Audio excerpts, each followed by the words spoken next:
Hey up and welcome to another bike review out of Appleyards in Keighley. Fantastic local dealership this here in West Yorkshire.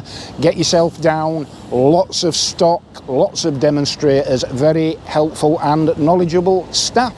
So today I'm going to be taking out the Benelli TRK 502, a mid-weight adventure bike from the Chinese company with the Italian heritage. So let's climb aboard and see what all the fuss is about. Right, so here she is then, the Benelli TRK 502 Appleyards demonstrator, complete with a top box there. The luggage does come with the bike, the side cases come with the bike as well, all thrown in with the price. You get the handguards, the crash bars and 3-piece Jivet luggage, all for the princely sum of 6,248 on the road. Right, let's climb aboard. So, first impressions then. Nice low seat. I am flat-footed, but physically a very impressive bike. Plenty of girth and mass about this bike. We've got a power point there, which is a... Let's have a look, see what kind we got. That's a USB, so that's useful. So there's a USB there. And we have a combination of analog and LCD digital display. So we have neutral. And there we go. A parallel twin thrumming away there. So let's have a look what we got on the screen on the right hand side. Ooh, a full tank of fuel, thank you Kieran. I know this is Kieran's allocated bike, so I'll try not to break it for him. We've done 1,068 miles, so nicely run in, no issues there. Top left we have a temperature gauge. We have a clock top right. We have the digital speed display in the middle. And on the left, of course, an analog rev counter, or tachometer as we used to call them back in the day. And yeah, feels very, very solid indeed. So let's crack on, eh?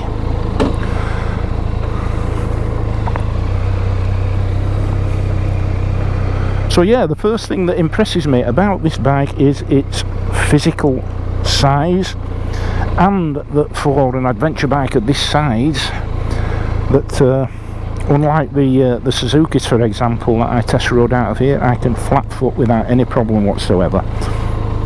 But we will do the numbers on the walk around.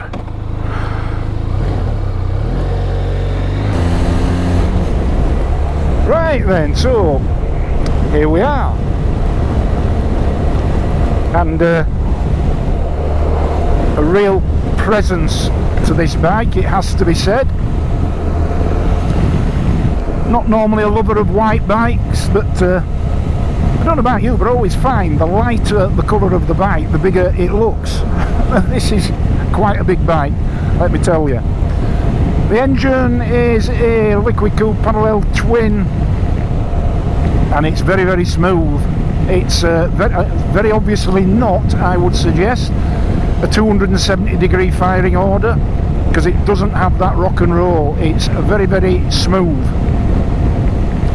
sewing machine like running, and some people like that sort of thing. Some people like me prefer a bit of rock and roll about the engine,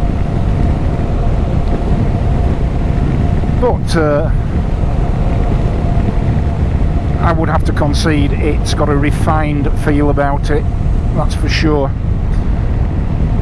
And nice and sure-footed and nimble on the bends for such a big bike. Now, so what are the obvious competitors for this bike? Well, there will be quite a few out of different stables. The obvious one that springs to mind is the Honda CB 500X, which costs more than this bike. but you have to bear in mind that you get an awful lot included in the initial capital outlay for this machine. You're getting crash bars and no less than 3 Jivy made boxes and the handguards, representing excellent value for money at 6,248 on the road. Currently these bikes you will see advertised at 5,999, but 6,248 on the road, Kieran assures me. And if you are in any way intimidated by tall bikes, like for example the Husqvarna Norden, the Suzuki V-Stroms, the 800 and the 1050, then I think you will be quite at home on a bike like this, because the seat is quite low. It's also quite narrow at the waist of the bike, which means you can get your feet down nicely. So it doesn't feel at all intimidating, and it doesn't feel particularly heavy, but we will talk about those numbers in due course. So yeah, the competition, Honda CB500X. I suppose you'd probably have to say that the Himalayan would be in there, 400cc twin single, whereas this is a 500cc twin. But in terms of sort of I suppose price and general power to weight ratio, etc., in a similar ballpark. There would probably be the other Chinese company, which is Vosges, and they have a mid-weight adventure bike, and I can't just remember whether it's 500cc or 650. But again, that would be a competitor. But yeah, for something with this amount of presence and apparel, excellent value for money. And you know, it looks reasonably premium. I mean, the switchgear is not going to win the King's Award for Industry. Neither could it be said that it is bargain basement pound shop switchgear. It's acceptably between the two, and I would suggest every bit as good as you could get from the likes of KTM. It also backlit. I'm not sure if you can see that on the GoPro, but I can see here just under the shadow of these trees that the lights are backlit. The nice fetching blue colour.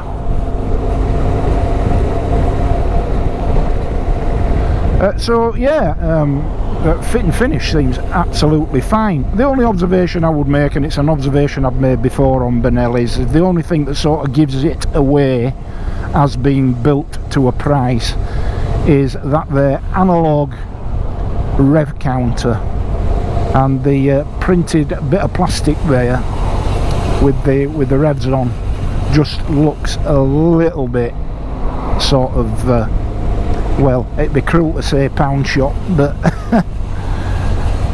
for the sake of putting in something you know, that might just cost a couple of quid more, and that could be radically improved. But it's not a showstopper by any means, something that you could certainly live with. So we'll have a look at the fueling as we pull into a bit of traffic here. Second gear, a bit of a steep climb here. Yeah, lovely on the bends. And so now we are 20 mile an hour in second gear. Gear indicators there just above the fuel indicator. And smooth as you like. Yeah. Just a little bit soulless in that engine, but that's exactly the same observation I had of its cruiser counterpart, that that I took out a few weeks ago, and you go back and have a look at that review if you like. It's the same engine, so it should have exactly the same, shall we say, somewhat less than inspirational engine tone and vibe, but still pretty refined. And some people like refined, so that's okay.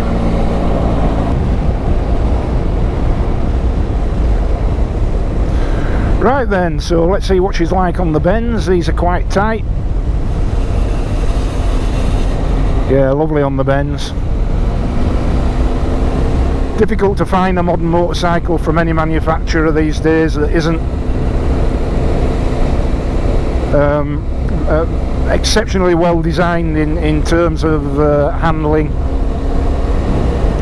Modern computer design frame, technology and the rest of it.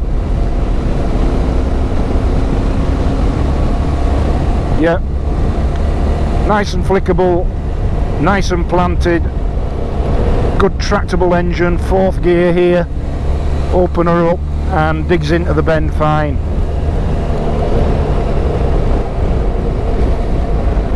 Benefits on the bends as well from having a relatively low riding position for an adventure bike.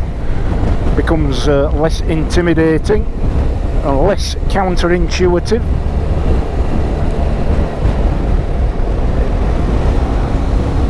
Yeah, lovely handling bike.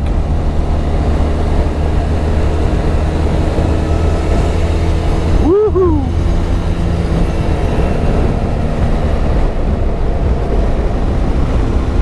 Oh yeah, no, really nice handling on this. If you want to have some fun on a weekend, this won't disappoint.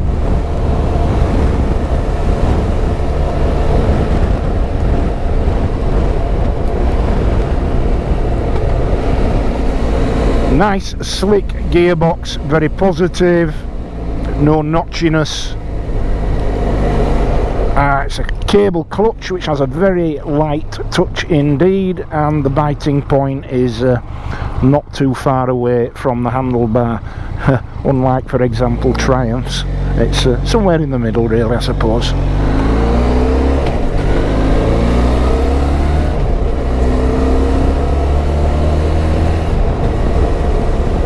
Yeah, and I'm not feeling any undue vibrations through the seat. There's a little bit of buzziness through the handlebars, not a showstopper. And early on in this ride I'm getting this distinct impression that over long distances this would be very comfortable indeed, either 1 up or 2 up. Bend on a hill and loads of shove there. Straight up to 50 miles an hour, which is the limit here.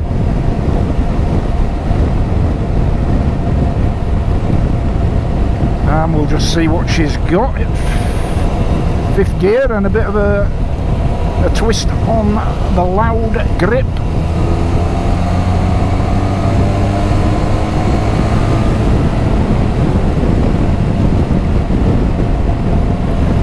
Yeah, absolutely. I suppose my initial observations would be that the mapping on this is not typical of a twin, and particularly not typical of a twin-cylinder adventure bike. So we'll have a look at the torque and brake horsepower performance on the walk around. But I get the impression that that this is a bike that needs to be taken much further up the rev range than is normally the case to enjoy the maximum power and torque. But once you sort of get up to around about 6,000 RPM, you can feel the power surging and the willingness of the engine to carry on, whereas with the other twin cylinder particularly adventure bikes, and I'm thinking of the Suzuki's that I test rode recently, that power band rather tends to kick in a bit earlier, so the torque's mapped further down on those bikes. But if you're migrating from, say, a mid-sized sports bike, say a 500-600cc sports bike, provided you're not expecting the same blistering levels of track day power, you're probably going to find the nature of this engine quite familiar.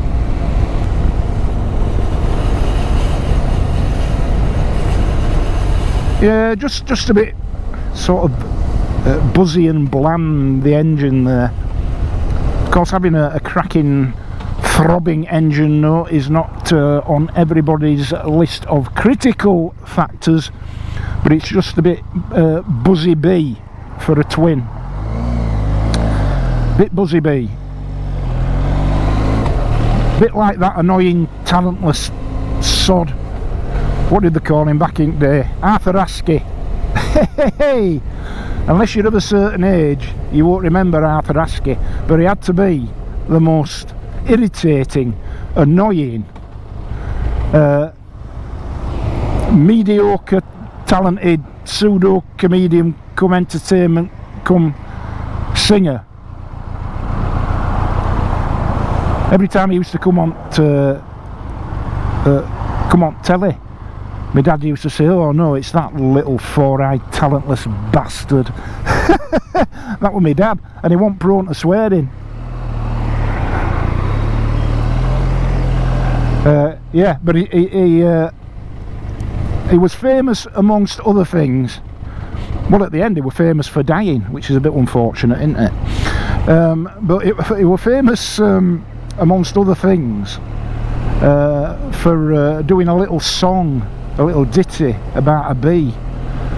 I'm a bee, a buzzy buzzy bee, sting if you like but you don't scare me, something like that, you know. And every time he came on and sang that song, all he wanted to do was bloody smash telly to bits. God, he were annoying. Anyway, sorry Arthur, rest in peace, Arthur Askey. Yeah, anyway, so buzzy buzzy bee, this engine's a little bit like that. But I'll tell you what, for £6 this is an awful lot of bike.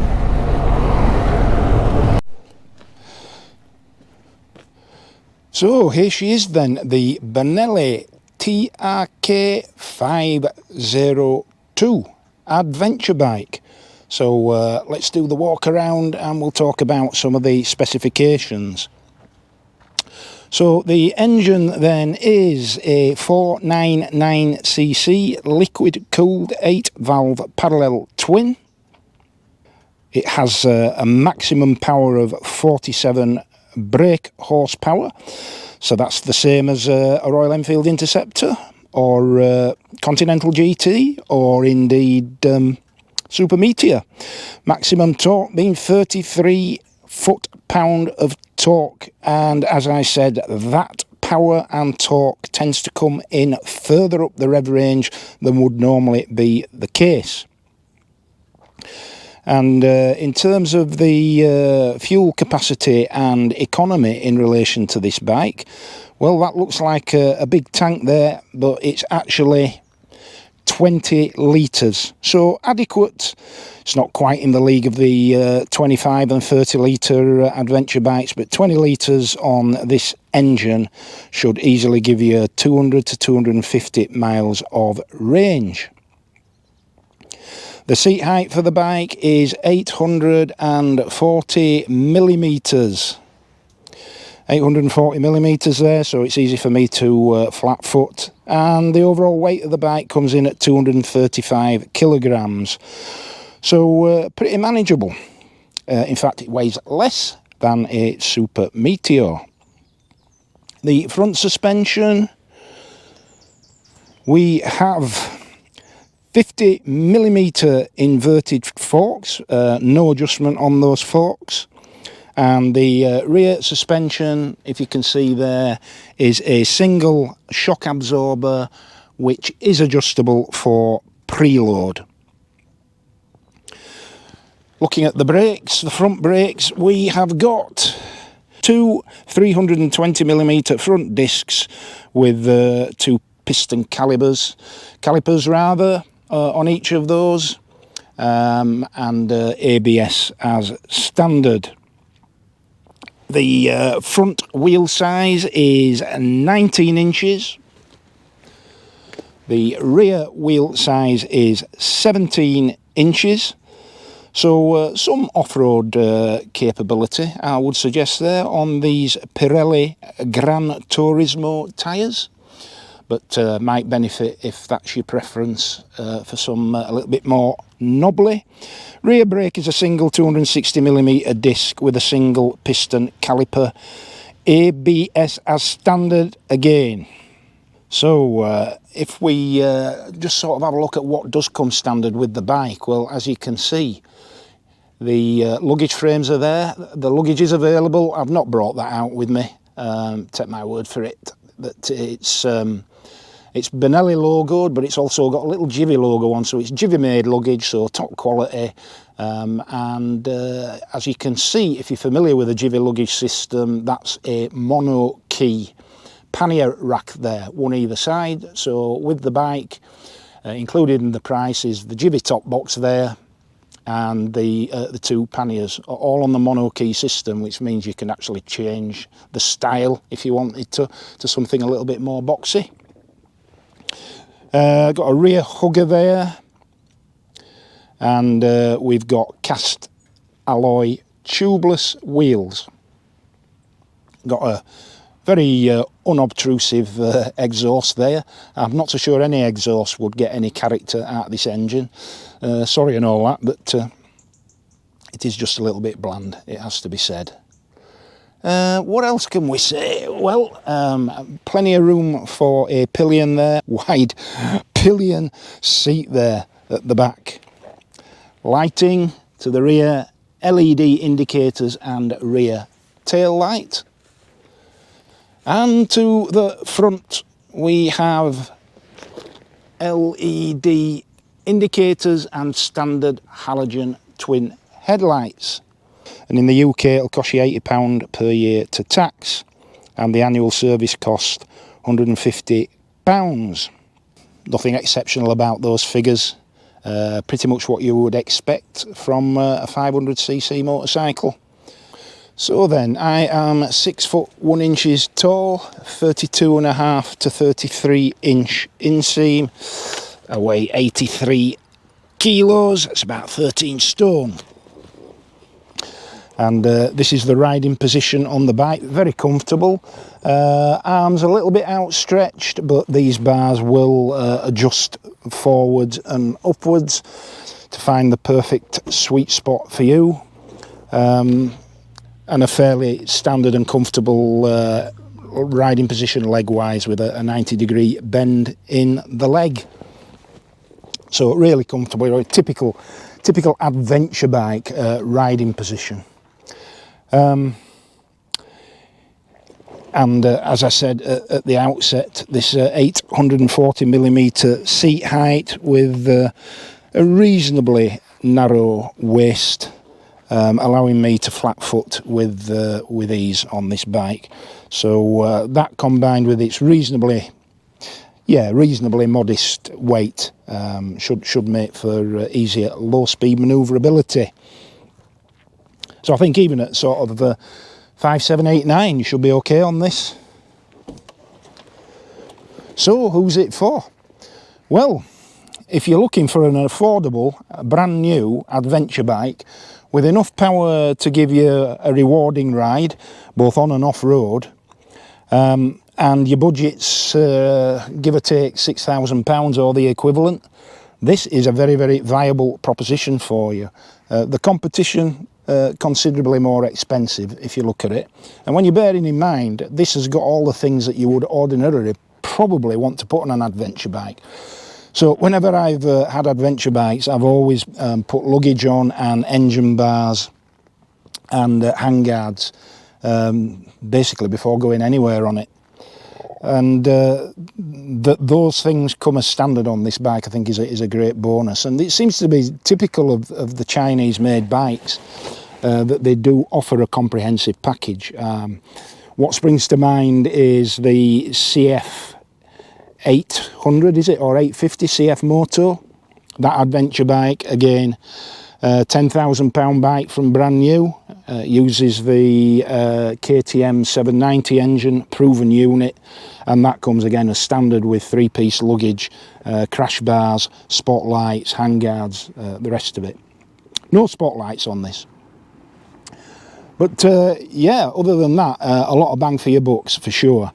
The elephant in the room is always the fact that it's Chinese made, but bear in mind that Benelli is it's a company with an Italian legacy. The bike's Italian designed, and the fit and finish does not, with the possible exception of that rev counter, it doesn't shout bargain basement at you at all. It's a pretty good standard of fit and finish all round. I've never been keen on white bikes, but some people love them, don't they? What's in a colour?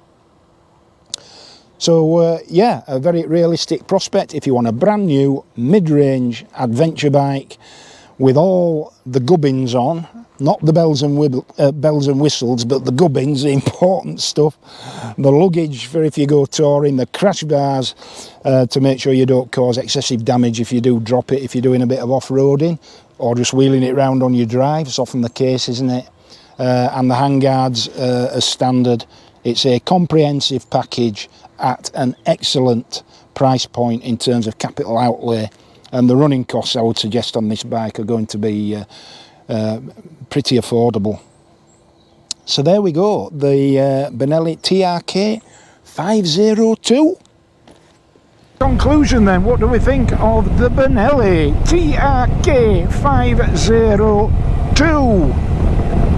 Well, if you're in the market for a mid-weight adventure bike and on your list of essentials or desirables is a full set of luggage, crash bars, handguards, then look no further than this if your budget's in and around the £6,000 mark. This is an awful lot of bike for 6248 on the road. Reasonably economical, very usable 200 to 250 mile range, very, very comfortable riding position, eminently capable of all day riding 2 up, enough power in that engine to thrill if you use the rev range, and on the bends it handles absolutely sweet on the bends, this bike. For a big bike, she really, really, really swoops through these bends gracefully. Not a typical parallel twin, doesn't have a 270-degree firing order, therefore does not have the rock and roll of other parallel twin and V-twin adventure bikes. But if that's not a critical factor for you,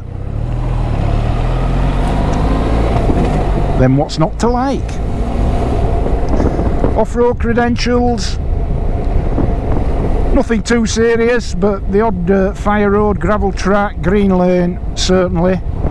Cast alloy wheels, so they're not spoked wheels, but the front wheel is 21 inch, back wheel 17, sorry, the front wheel, the front wheel's 19 inches, and the back wheel's 17, so it doesn't have the off-road credentials of a bike with a 21 inch front wheel, for example the DE Suzukis and the Himalayan for that matter, but by the same token it's not as if it's got an 18 or a 17 up front. It's got a 19, and a 19 inch front wheel and a 17 inch rear wheel is as good a compromise betwixt on-road and off-road use as you are likely to come across.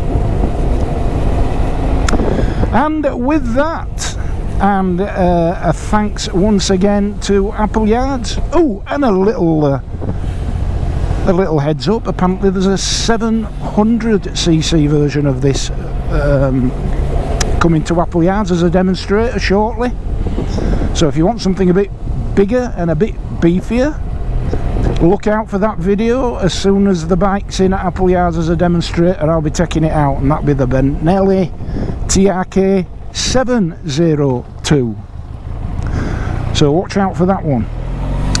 Right, so yeah, as I was saying, thanks once again to Appleyards. I'm going to make my way back there at some point because my Interceptor's in there for its 3,000 mile service.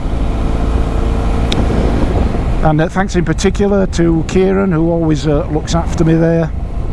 But thanks to all of them there. And yeah, stay tuned to the Bingley Wheeler for some interesting developments on the back of that video I posted asking you what your thoughts were about the progress of the channel and how important the individual bikes were. So that's coming very soon,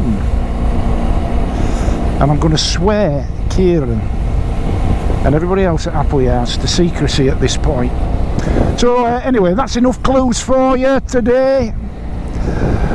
Hope you've enjoyed that. If you did, please click a like, please click a subscribe. If you are feeling impetuous and generous and altruistic and philanthropic and you feel sorry for me, consider clicking my super thanks button. It's just the thanks icon at the bottom there by the subscribe and like icons, and you can give me a few bob. You can give me a few bob to buy myself the odd cup of cha, or to help with some of the consumables that go with creating a YouTube channel. Stuff like memory cards that pack in from time to time, and of course GoPros are notorious for just dying at some point in the life, and of course batteries can pack in as well, so stuff like that, just to keep things ticking over. Every little helps, you know, and it is very, very much appreciated. And to those of you who have donated so far, I am eternally grateful. It sits a little bit uncomfortably with my old-fashioned standards, but I've come to the conclusion that if you want to develop and improve your content, and if you want to keep people interested, then sometimes you've got to throw a bit of brass at it. So yeah, so thank you ever so much to those of you that have contributed. Thank you ever so much to every one of my subscribers, every one of my viewers. If you watch this channel and you haven't subscribed, what are you waiting for? Don't cost you a penny, not a cent, and you can unsubscribe with the click of a mouse or the tap of a finger at any time. But please subscribe, it makes a massive difference to those algorithms. And indeed, feel free to share any of my videos where you feel that people might benefit more broadly from the content. Okay, so that's enough waffling on for now. If you're riding, ride safe. Above all, in life, be kind. And I'll catch you soon. Toodle pip!